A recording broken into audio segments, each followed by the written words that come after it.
जैसा कि हम लोग जानते हैं यूपीएसआई का एग्ज़ाम दिसंबर या जनवरी मंथ में होने की संभावना है। तो आइए हम लोग यूपीएसआई के जीके जीएस के प्रीवियस सेट को याद करते हैं। ये हम लोगों का 71 नंबर का प्रीवियस सेट है। इसके पहले हम लोगों ने 70 प्रीवियस सेटों को याद कर लिया है, जो आपको प्लेलिस्ट में मिल जाएगा। ये पेपर हमारे एग्ज़ाम में 29/11/2021 को सेकेंड शिफ्ट में पूछा गया था। तो आइए यूपीएसआई के जीके जीएस के हम पहले क्वेश्चंस को याद करते हैं। इसका पहला क्वेश्चन दिया गया है, आगरा के किले को किस वर्ष में यूनेस्को विश्व धरोहर स्थल के रूप में निर्दिष्ट किया गया था। तो क्वेश्चन नंबर 1 का हम लोग का विकल्प है 1980, 1983, 1975, 1995। तो क्वेश्चन नंबर 1 का हम लोग का सही विकल्प हो जाएगा दूसरा, 1983 में। कब? 1983 में शामिल किया गया था। क्वेश्चन नंबर 2 में देखते हैं, किस संविधान संशोधन अधिनियम ने राष्ट्रीय आपातकाल में शब्द आंतरिक अशांति के स्थान पर सशक्त विद्रोह को प्रस्थापित कर दिया है। तो क्वेश्चन नंबर 2 का हम लोग का सही विकल्प हो जाएगा तीसरा, 44वां संवैधानिक संशोधन अधिनियम 1978। क्वेश्चन नंबर 2 का हम लोग का तीसरा विकल्प सही हो जाएगा। क्वेश्चन नंबर 3 हम लोग देखते हैं, मोटरयान अधिनियम 1988 के अनुसार अधिनियम के तहत नौसिखिया ब्रैकेट में लर्नर को जारी किया गया लाइसेंस खाली स्थान। यहाँ पे भरना है, इन विकल्पों में से कौन सा उसमें भराएगा। तो क्वेश्चन नंबर 3 का हम लोग का सही विकल्प हो जाएगा दूसरा, संपूर्ण भारत में प्रभावी होगा। क्वेश्चन नंबर 3 का हम लोग का दूसरा विकल्प सही हो जाएगा। क्वेश्चन नंबर 4 हम लोग देखते हैं, सूचना प्रौद्योगिकी अधिनियम 2000 की धारा 65 के तहत अपराध खाली स्थान के साथ दंडनीय है। तो क्वेश्चन नंबर 4 का हम लोग का सही विकल्प हो जाएगा पहला, 3 साल तक की कैद या जुर्माना जो 2 लाख रुपए तक का हो सकता है, या दोनों। तो क्वेश्चन नंबर 4 का हम लोग का पहला विकल्प सही हो जाएगा। क्वेश्चन नंबर 5 हम लोग देखते हैं, निम्नलिखित में से कौन सा अधिनियम भारतीय संविधान के अनुच्छेद 21A के अनुसरण में भारत की संसद द्वारा अधिनियमित किया गया था। तो क्वेश्चन नंबर 5 का हम लोग का सही आंसर हो जाएगा तीसरा, बच्चों का निःशुल्क और अनिवार्य शिक्षा का अधिकार अधिनियम 2009। क्वेश्चन नंबर 5 का हम लोग का तीसरा विकल्प सही हो जाएगा। क्वेश्चन नंबर 6 हम लोग देखते हैं, किंग जॉर्ज चिकित्सा विश्वविद्यालय उत्तर प्रदेश के निम्नलिखित में से किस जिले में स्थित है।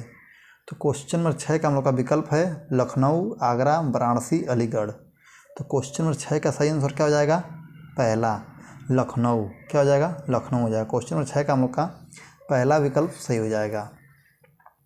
क्वेश्चन नंबर 7 हम लोग देखते हैं, राज्य आपदा प्रबंधन प्राधिकरण के पदेन अध्यक्ष कौन होते हैं। तो क्वेश्चन नंबर 7 का हम लोग का सही आंसर हो जाएगा तीसरा, मुख्यमंत्री। कौन होते हैं? मुख्यमंत्री होते हैं। क्वेश्चन नंबर 8 हम लोग देखते हैं, चोरी की संपत्ति में आदतन सौदा करने का अपराध खाली स्थान है। तो क्वेश्चन नंबर 8 का हम लोग का सही विकल्प हो जाएगा फोर्थ, संज्ञेय और गैर जमानती। क्वेश्चन नंबर 8 का फोर्थ विकल्प सही हो जाएगा। क्वेश्चन नंबर 9 हम देखते हैं, भूमि अधिग्रहण पुनर्वास और पुनर्स्थापना अधिनियम 2013 में उचित मुआवजों पर पारदर्शिता के अधिकार के तहत कई विस्थापनों के मामले में आंतरिक मुआवजों के भुगतान का प्रावधान खाली स्थान के तहत प्रदान किया गया है। तो क्वेश्चन नंबर 9 का हम लोग का पहला विकल्प सही हो जाएगा धारा 39। कौन सा हो जाएगा? धारा 39 सही हो जाएगा। क्वेश्चन नंबर 10 हम लोग देखते हैं, भूमि और भूधारण ब्रैकेट में पट्टेदारी में या इस पर अधिकार भारतीय संविधान की 7वीं अनुसूची की खाली स्थान के अंतर्गत आते हैं। तो क्वेश्चन नंबर 10 का हम लोग का सही आंसर हो जाएगा दूसरा, प्रविष्ट 18 सूची सेकेंड। क्वेश्चन नंबर 10 का हम लोग का दूसरा विकल्प सही हो जाएगा। क्वेश्चन नंबर 11 हम लोग देखते हैं, प्रसव पूर्व निदान तकनीकी ब्रैकेट में विनियम और दुरुपयोग की रोकथाम अधिनियम 1994 का अर्थ खाली स्थान से है। तो क्वेश्चन नंबर 11 का हम लोग का सही आंसर हो जाएगा फोर्थ। क्या हो जाएगा? फोर्थ, कन्या भ्रूण हत्या पर रोक लगाने।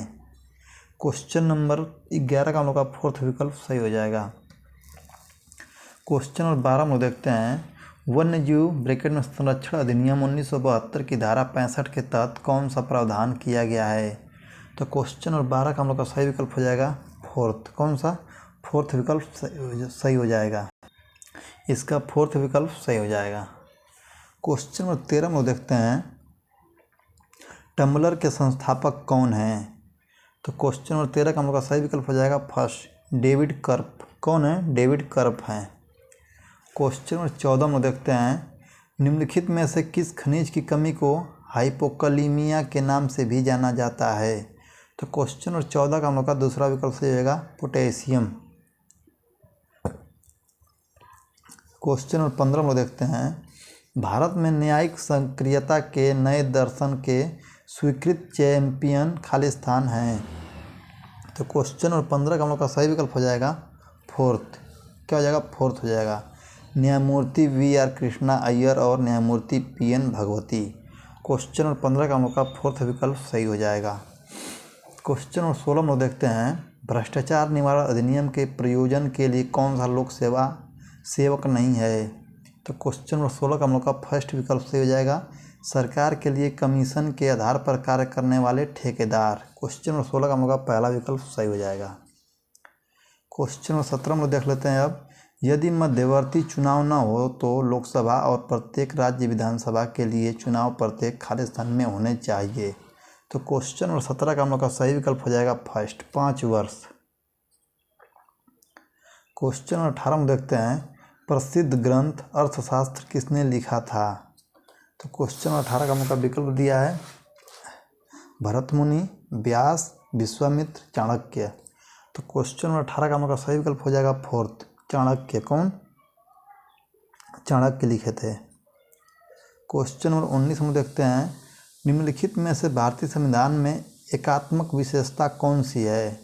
तो क्वेश्चन नंबर 19 का हम लोग का सही विकल्प हो जाएगा दूसरा, एकीकृत न्यायपालिका। क्वेश्चन नंबर 19 का हम लोग का दूसरा विकल्प सही हो जाएगा। क्वेश्चन नंबर 20 हम देखते हैं, नियंत्रक और महालेखा परीक्षक का वेतन किसके वेतन के बराबर होता है? तो क्वेश्चन नंबर 20 का हम लोग का दूसरा विकल्प सही हो जाएगा, उच्चतम न्यायालय के न्यायाधीश। क्वेश्चन नंबर 20 का हम लोग का दूसरा विकल्प सही हो जाएगा।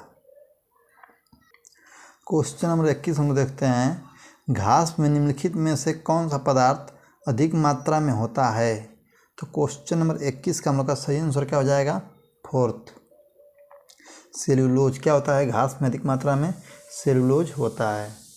क्वेश्चन नंबर 22 हम देखते हैं, खालिस्तान के मामले में भारत के सर्वोच्च न्यायालय द्वारा यह तय करने के लिए एक परीक्षक निर्धारित किया गया था कि क्या कोई संस्था सरकार का एक साधन व एजेंसी है और इसलिए क्या इसे भारत के संविधान के अनुच्छेद 12 के प्रयोजनों के लिए एक राज्य माना जा सकता है? तो क्वेश्चन नंबर 22 का हम लोग का विकल्प दिया है, क्वेश्चन नंबर 22 हम लोग का सही आंसर हो जाएगा तीसरा, अजय हसिया बनाम खालिद मुजीब। क्वेश्चन नंबर 22 का हम लोग का तीसरा विकल्प सही हो जाएगा। क्वेश्चन नंबर 23 हम लोग देखते हैं, जहां किसी व्यक्ति को राष्ट्रीय सुरक्षा अधिनियम की धारा 3 के तहत दो या अधिक आधारों पर निरोध के आदेश के अनुसरण में निरुद्ध किया गया है, निरोध के ऐसे आदेश को खालिस्तान माना जाएगा। तो क्वेश्चन नंबर 23 का हम लोग का विकल्प हो जाएगा, क्वेश्चन नंबर 23 का हम लोग का फर्स्ट विकल्प सही हो जाएगा, ऐसे प्रत्येक आधार पर अलग से बनाया गया। क्वेश्चन नंबर 23 का हम लोग का पहला विकल्प सही हो जाएगा। क्वेश्चन नंबर 24 हम लोग देखते हैं अब, अशोधित जन्म दर प्रत्येक खालिस्तान के लिए एक वर्ष में जन्म को दर्शाता है। तो क्वेश्चन नंबर 24 का हम लोग का सही विकल्प हो जाएगा फोर्थ, 1000 लोगों। क्वेश्चन नंबर 25 हम देखते हैं, शिशु अधिनियम 1961 में प्रावधान है कि एक व्यक्ति को शिशु के रूप में तभी नियुक्त किया जा सकता है जब उसकी आयु खालिस्तान से कम ना हो। तो क्वेश्चन नंबर 25 का हम लोग का सही आंसर हो जाएगा फर्स्ट, 14 वर्ष। क्वेश्चन नंबर 26 हम देखते हैं, कंप्यूटर शब्दावली में DBMS का पूर्ण रूप क्या है? तो क्वेश्चन नंबर 26 का हम लोग का पहला विकल्प सही हो जाएगा। क्वेश्चन नंबर 27 हम देखते हैं, भारत के सर्वोच्चतम न्यायालय ने किस मामले में निजता के अधिकार को मौलिक अधिकार घोषित किया है? तो क्वेश्चन नंबर 27 का हम लोग का फोर्थ विकल्प सही हो जाएगा, न्यायमूर्ति KS पुट्टास्वामी सेवानिवृत्त बनाम भारत संघ। क्वेश्चन नंबर 27 का फोर्थ विकल्प सही हो जाएगा। क्वेश्चन नंबर 28 में देखते हैं भारत का पहला वायसराय कौन था। तो क्वेश्चन नंबर 28 हम लोग का तीसरा विकल्प सही हो जाएगा कैनिन। कौन था? कैनिन था। क्वेश्चन नंबर 29 हम लोग देखते हैं निम्नलिखित में से किसने निर्देशक तत्वों और मौलिक अधिकारों को संविधान की आत्मा के रूप में वर्णित किया है। तो क्वेश्चन नंबर 29 हम लोग का विकल्प सही हो जाएगा दूसरा, ग्रानविल ऑस्टिन ने। कौन? ग्रानविल ऑस्टिन ने। क्वेश्चन नंबर 30 हम देखते हैं संविधान 73वां संशोधन अधिनियम 1992 में एक नए भाग 9 जोड़ा गया जिसमें निम्न शामिल हैं। तो क्वेश्चन नंबर 30 का हम लोग का पहला विकल्प सही हो जाएगा अनुच्छेद 16। क्वेश्चन नंबर 31 हम देखते हैं निम्नलिखित में से किससे तरल सोना कहा जाता है।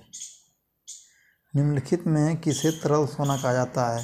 तो क्वेश्चन नंबर 31 का हम लोग का सही विकल्प हो जाएगा तीसरा, पेट्रोलियम को। किसको? पेट्रोलियम को। क्वेश्चन नंबर 32 हम देखते हैं भारतीय संविधान का कौन सा अनुच्छेद राष्ट्रपति को संसद के अवकाश के दौरान अध्यादेश जारी करने का अधिकार प्रदान करता है। तो क्वेश्चन नंबर 32 का हम लोग का सही विकल्प हो जाएगा फोर्थ, अनुच्छेद 123। क्वेश्चन नंबर 33 हम देखते हैं निम्नलिखित में से कौन सा देश पार प्रशांत भागीदारी ब्रैकेट में ट्रांस पैसिफिक पार्टनरशिप के लिए व्यापार और प्रगतिशील समझौते CPTPP का एक सदस्य है। तो क्वेश्चन नंबर 33 हम लोग का तीसरा विकल्प हो जाएगा कनाडा।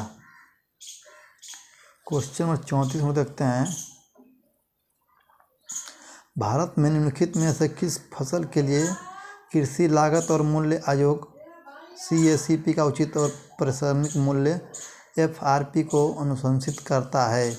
तो क्वेश्चन नंबर 34 हम लोग का फोर्थ विकल्प सही हो जाएगा गन्ना। क्वेश्चन नंबर 35 हम देखते हैं भारतीय निर्यातक संगठन परिसंघ federation of Indian export organisation का मुख्यालय कहाँ स्थित है। क्वेश्चन नंबर 35 हम लोग का दूसरा विकल्प सही हो जाएगा नई दिल्ली में। कहाँ? नई दिल्ली में स्थित है।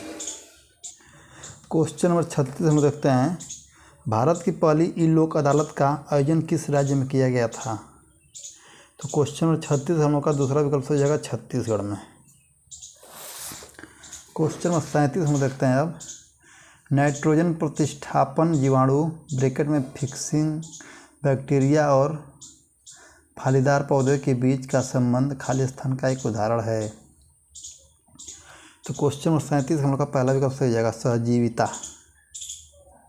क्वेश्चन नंबर 38 में देखते हैं वर्तमान में भारत में कितनी कैबिनेट समितियां कार्यरत हैं। तो क्वेश्चन नंबर 38 हम लोग का फोर्थ विकल्प सही हो जाएगा 8। क्वेश्चन नंबर 38 हम लोग का फोर्थ विकल्प सही हो जाएगा। क्वेश्चन नंबर 39 हम देखते हैं निम्नलिखित में से कौन भारतीय राष्ट्रीय कांग्रेस के नरम दल के एक नेता थे। तो क्वेश्चन नंबर 39 का हम लोग का दूसरा विकल्प सही जाएगा फिरोज शाह मेहता। क्वेश्चन नंबर 40 हम देखते हैं भारत के विदेशी संबंधों के लिए कौन सा मंत्रालय उत्तरदायी है। तो क्वेश्चन नंबर 40 हम लोग का दूसरा विकल्प हो जाएगा विदेशी मंत्रालय।